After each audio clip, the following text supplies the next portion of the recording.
Tere, armsad õpetajad ja kõik teised, kes minu videoloenguid on jälginud. Kõigepealt üks väikene reklaamiminut, et kõik need loengud, mida ma olen siiani pidanud, neid on vist juba 8 või tänaseks kokku 9, on järelvaadatavad YouTube'i kanalilt. Ja ma soovitan sealt eriti vaadata seda loengut, mis oli vist eelviimane, kus ma räägin sellest, miks erivajadustega laste toetamine ei ole olnud tulemuslik. Et see on väga oluline niisugune süsteemse uue mudeli tutvustus. Et lihtsalt ma soovitan ja oleksin väga tänulik, kui te ka tagasisidet annaksite. Ja sellest mudelist lähtudes oleme me nüüd siis jõudnud selle lapse koolikeskkonna, klassikeskkonna kõige tähtsama mõjuteguri õpetaja juurde. Õpetaja on kõige olulisem inimene klassis. Tema juhib ja suunab ja toetab ja aitab ja arendab ja kõik mõjutab ja on vaimse tervise tegur number 1. Nii et see, mismoodi õpetaja toime tuleb klassis oma ainetunnis, on kõige olulisem asi, mis üldse võib tekitada koolirõõmu või samal ajal kõigile väga suuri muresid. Ja eelmisel korral me alustasime selle teemaga, et positiivne suhtumine, kuidas õpetaja suudaks endas leida positiivse suhtumise. Ja nüüd siis teine reklaamiminut, et tänagi veel võtsin ja sirvisin oma seda käsiraamatut, mis on küll päris tükk aega tagasi välja antud, lihtne ja praktiline koolipsühholoogia. Ja eelmise teema lõpetuseks leidsin siit ka lehekülg 33 õpetaja suhtumine õpilastesse sellise väikse küsimustiku, et õpilasesse positiivset hoiakut väljendavad väited. Ja ma soovitan teil neid vaadata iseenda peal nagu ka hinnata. Siin on 20 väidet. Kohtlen iga õpilast lahkelt ja heatahtlikult ja töötan põhimõttel, et iga õpilane soovib olla edukas, aga ülejäänud jätan ma teile siis ise avastamiseks. Ja tänane teema ka, kui me hakkame rääkima enesekehtestamisest ja õpetaja kehtestavast käitumisest, on siin kohe järgmiste lehekülgede peal 45, 46, 47. Aga see väike reklaamiminut on nüüd see, et olen juba ammu mõelnud, aga nüüd püüan teha järgmiseks nädalaks ka teoks selle reklaamipaberi, kus ma kutsun neid õpetajaid, eriti võib-olla noori õpetajaid ja neid, kel ka on raskusi mõne klassiga toimetamisel ja kes tahavad ise ennast arendada just sellise lihtsate võtete, metoodiliste lähenemistega psühholoogias, praktilises psühholoogias. Et ma kutsun teid siis sellisele pikemale koolitusele, kus see minu käsiraamat oleks nagu põhiõpikuks, aga selle koolitusega seoses on siis nagu 3 põhisellist lähtekohta, mida ma tahaksin siin lihtsalt väga kiirelt praegu nagu öelda. Et esimene lähtekoht oleks see, et õpetaja, kes osaleb sellel koolitusel, 5-6 moodulisel koolitusel, kus on siis ka Moodle'i keskkonnas, siis Skype'is või mingis teises videosuhtlemise keskkonnas võimalus rääkida ja ka foorumis suhelda ja grupis suhelda. Et esimene siis selline lähtekoht on see, et me paneme koos selle koolituskava paika, lähtudes raskustest, mis õpetajal on oma töös. Ja selleks me siis lepime kokku, kuidas me neid raskusi analüüsime. No suure tõenäosusega on tegemist käitumishäiretega laste teemaga või keeruliste klassiteemadega, aga ei tarvitse olla nii, et iga õpetaja saab ise välja pakkuda, mida ta tahaks selles meie ühises nagu sellises grupis, nõustamisgrupis, arvutamisgrupis siis käsitleda. Ja teine on see, et lähtudes siis nendest õpetaja probleemidest ja tema raskustest, me koostame siis õppematerjalid, õppevideode ja ka nii-öelda foorumis jagatavate üksteisega seotud kogemuste nagu sellise loetelu või pidevalt täieneva loetelu. Et selle aja jooksul siis need õpetajad ka, kellel endal isiklikult seda käsiraamatut ei ole, saaksid need peatükid ja need materjalid endale isiklikult meili peale. Ja kolmas aspekt ongi siis see selline väikerühmas nõustamine, et kas siis Skype'i või mingi muu keskkonna vahendusel me arutame konkreetseid juhtumeid, mida töös ette tulevad ja mille suhtes õpetaja ei ole osanud ise nagu nõu küsida või ei ole osanud lahendust leida. Ja sellepärast ma väga leian, et see, et õpetajad ei peagi nagu üksteisele võib-olla ennast nii väga nii-öelda sügavalt tutvustama, et nad võivad lihtsalt esineda inimesena ja kes on lihtsalt huvitatud enda arengust ja sellise praktilise psühholoogia ka tutvumisest, et siis saab ka täiesti avameelselt ja nii nagu just ise õpetaja tahab oma raskustest rääkida. Sest ma tean, et see ei ole lihtne teema ja Eestis ei ole veel see tavapärane, et kõik õpetajad julgevad abi ja nõu küsida. Aga selle reklaamiminuti lõpetuseks siis, et selle niisuguse reklaami või tutvustuse ma saadan lähiajal ka eelkõige Facebooki kaudu, aga ka tuttavatele võib-olla juba päriselt niiviisi meili peale. Nii, meie üldteema on siis täna ka see, et õpilast ümbritsev ja ka õpetajat ja kogu klassi ümbritsev mikrokliima, õppekeskkond, on õpetaja poolt kohandatav. Ja erivajadustega laste jaoks igat ühte arvesse võttes tema erivajadust teistki pole võimalik neid üldse toetada.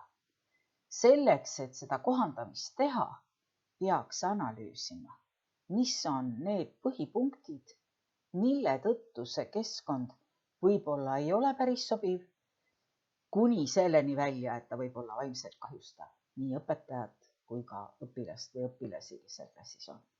Eelmisel korral me rääkisime siis seda, et kuidas õpetaja saab mõjutada õpilaste käitumist oma suhtlemisstiiliga, mille aluspõhimõtted võiksid olla siis positiivsest suhtumisest lähtuvad.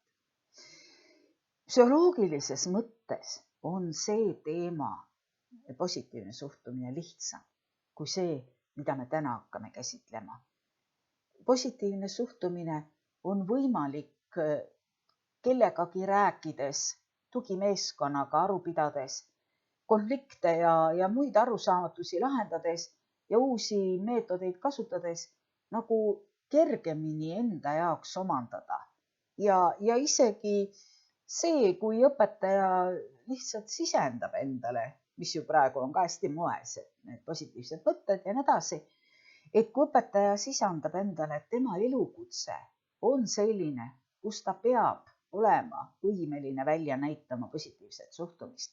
Muidu tuleb see bumerangina talle endale tagasi. Et siis see positiivse suhtumise ja positiivse hoiaku teema õpilastesse ja lapsevanematesse ja kolleegidesse on minu vaatenurgast lihtsam teema kui see, mis on seotud nüüd kehtestava käitumisega.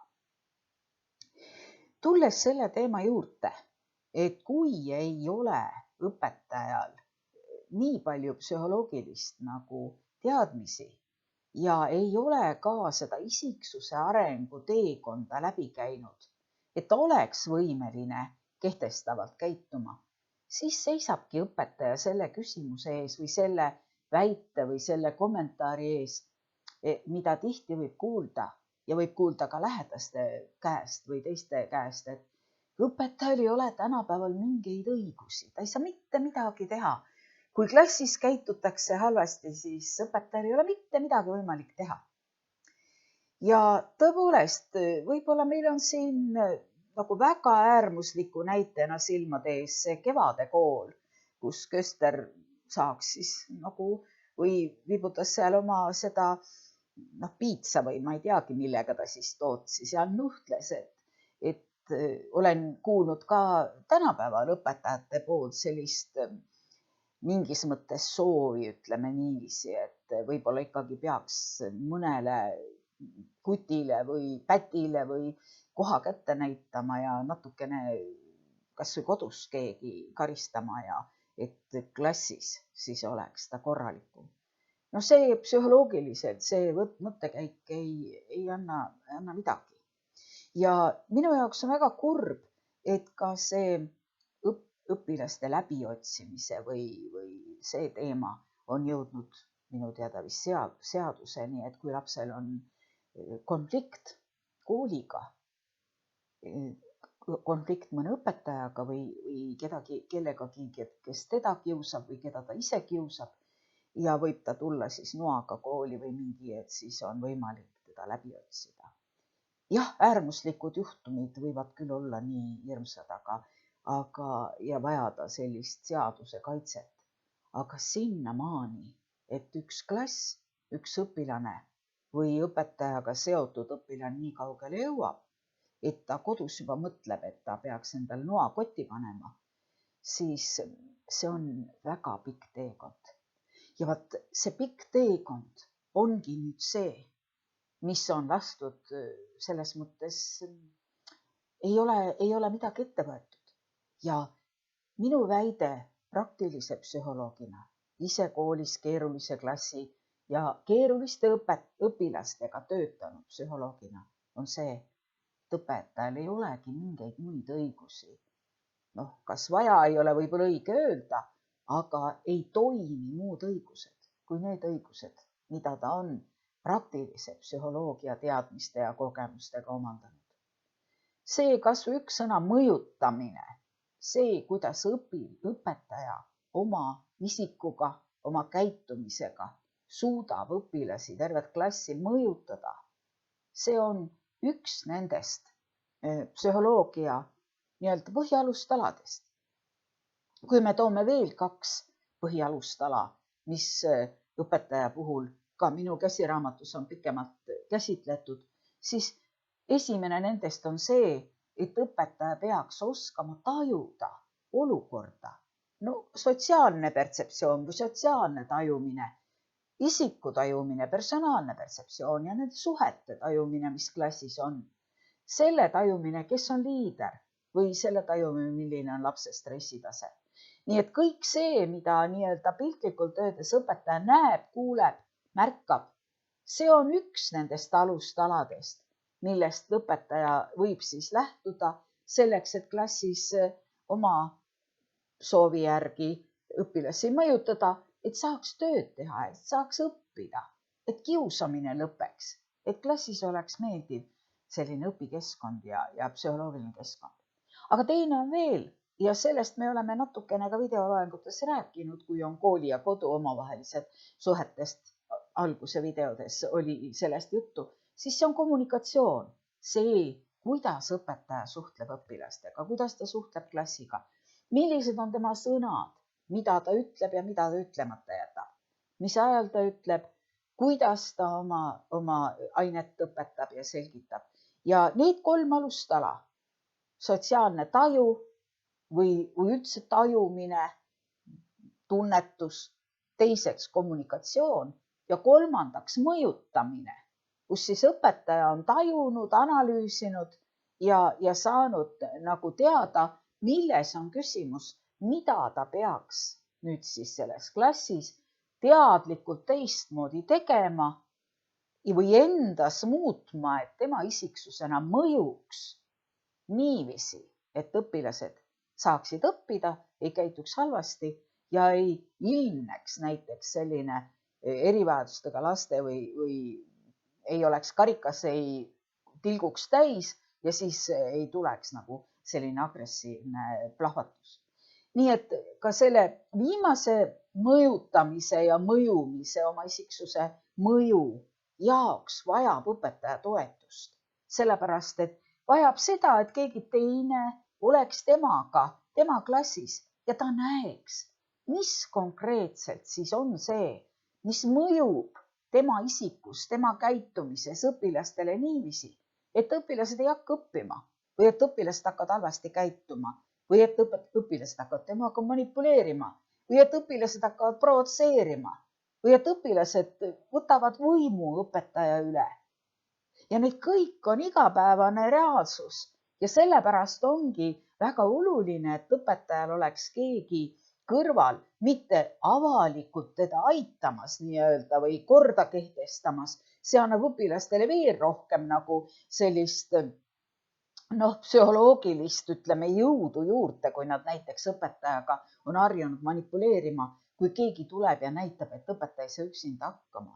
Ja sellepärast ongi see väga oluline, et kui keegi on õpetajal klassis, siis see inimene, kas on nüüd tugimeeskonna esindaja ja ütleb, et ta vaatleb kõiki klasse, kaasa arvatud nüüd seda konkreetset klassi, või on ta siis lausa sellise team teachingu või koos õpetamise partnerina klassiga õpetajaga seotud, küll ajutiselt, aga vähemalt siis see koolipsühholoog või sotsiaalpedagoog või see, kes parajasti siis tugimeeskonnast õpetajat toetab, et see tegutseb koos õpetaja klassis ja klass ei ole siis võimeline nagu aru saama, milline on see õpetajat toetav roll, sest seda avalikult ei demonstreerita. Kui nüüd õpetaja ei ole üksinda võimeline kehtestavalt käituma ja nagu selles mõttes tunniga hakkama saama või selle klassi ja nende suhete, liidrite ja kõige selle keerulise olukorraga hakkama saama.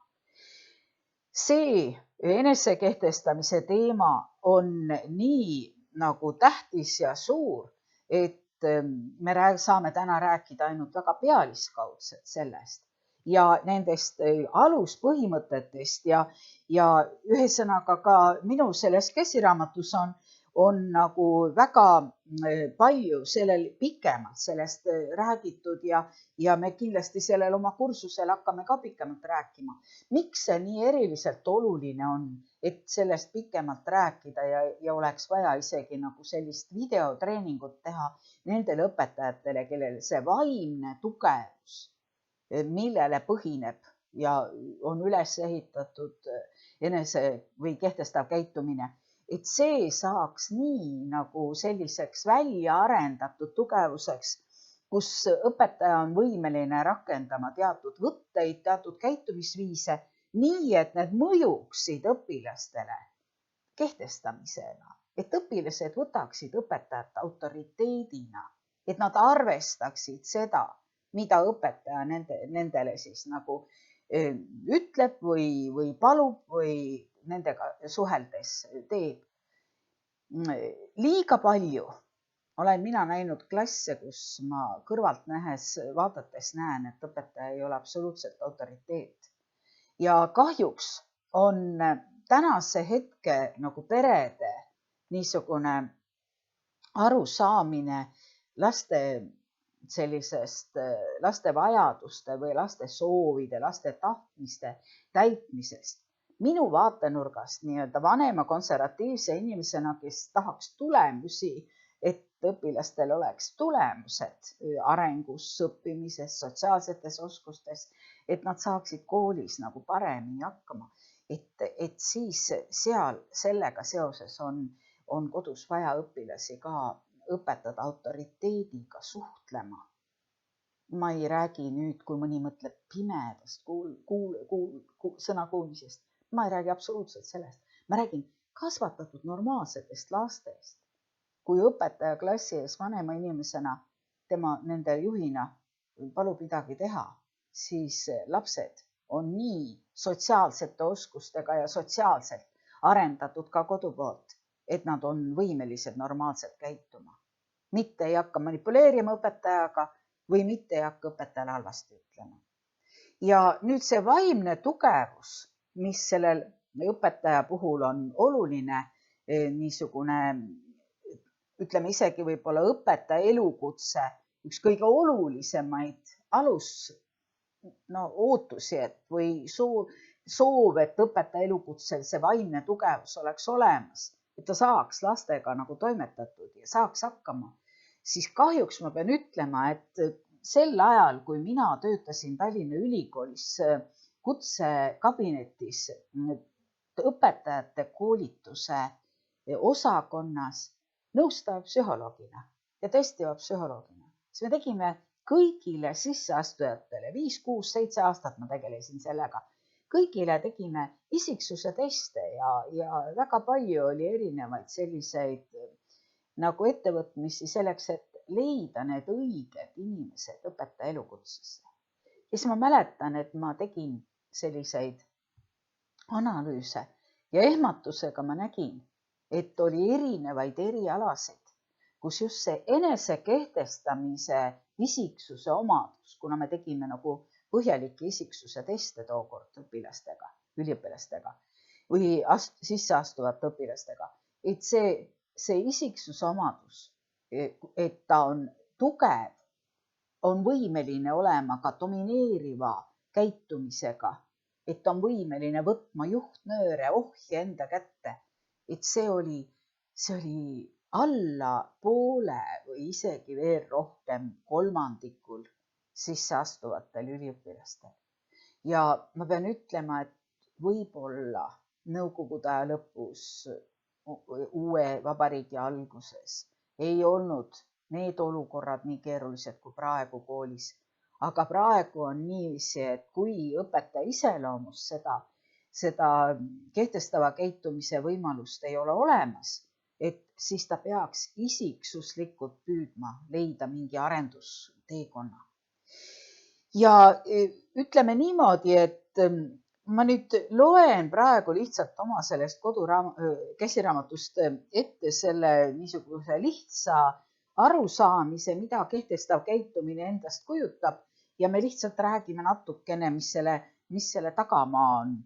Et on siis põhiliselt nagu 3 käitumisvarianti, mida ka õpetaja puhul võib ju näha, et esimest siis võib nimetada alistuvaks käitumiseks või mittekehtestavaks käitumiseks, et selle näiteks võib tuua siis selle variandi, õpetaja tuleb tagasihoidlikult klassis on juba tunni alguses suur mürgel, õpetaja jääb tagasihoidlikult klassi ette ootama, kui selles klassis on murdeealised ja nii-öelda võim on mõne tugeva manipuleeriva isiksuse käes, kellest tulevikus suure tõenäosusega saab mõne suure ettevõtte juht või midagi taolist ja see õpetaja tagasihoidlikult seal ootab, siis võib-olla ta jätkab selles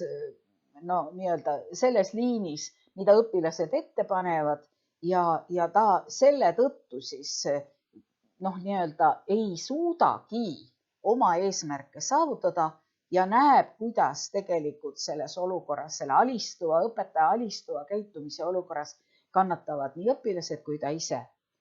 Teine variant, mida ma olen ka näinud ja mis on ka loomulik tulemus sellele, mis võib klassis toimuda, kui õpetajal ei ole olnud nagu kedagi toeks, kes neid praktilise psühholoogia nõkse ja nippe ja põhimõtteid talle aitaks nagu soovitada, et siis õpetaja võib käituda agressiivselt ja ma ei arva üldsegi, kuigi ma olen ka näinud ja ise olnud tunnis vaatlemas, kui silmnähtavalt õpetaja on endast väljas ja ütleme minu kooli ajal polnud selles ka midagi imelikku, selline köstrelik joonlaua vibutamine ja oli kindlasti poisse, kelle näpud olid sinised, kuhu joonlauaga virutati.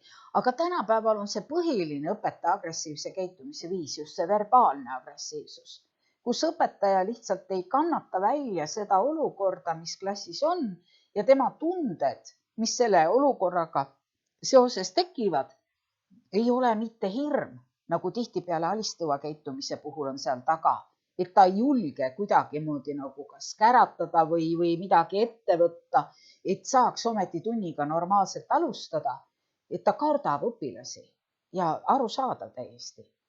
Et sellest õpetajate emotsioonidest me räägime järgmisel korral. Aga et see agressiivse käitumise taga on viha, et ma olen ise seda samamoodi tundnud, kuigi ma ei ole nagu selline kergesti laste peale vihastav, et pigem ma ei vihasta üldse või või siis peab ikka väga äärmuslik olukord olema, et kus ma mõistusega leian, et ma pean nüüd vihasena käituma. Aga õpetajad viha väljendub kõige rohkem sellistes torgetes, sarkastilistes märkustes, mitte austavas suhtumises. Ja selline viha, jõuline, ülemäärane enese kehtestamine nii-öelda püsti pikali ja mõistate küll, mida ma räägin, see võib olla jällegi mitte toimetuleku tulemus ja sellepärast ei tohiks keerulistes klassides olla olukord, kus õpetaja ei saa niiviisi enda vaimse tugevuse nii-öelda pealt autoriteeti paika, et tal hakkab kogunema selline vimm ja viha, mida isegi parimatel õpetajatel võib siis mingil hetkel välja elada. Ta võib välja elada selle. Ja nüüd sellest agressiivsest käitumisest, mis siis õpetaja mittetoimetuleku puhul on ka iseenesestmõistetav järeldus. Sellest me ka võib-olla räägime järgmisel korral natukene.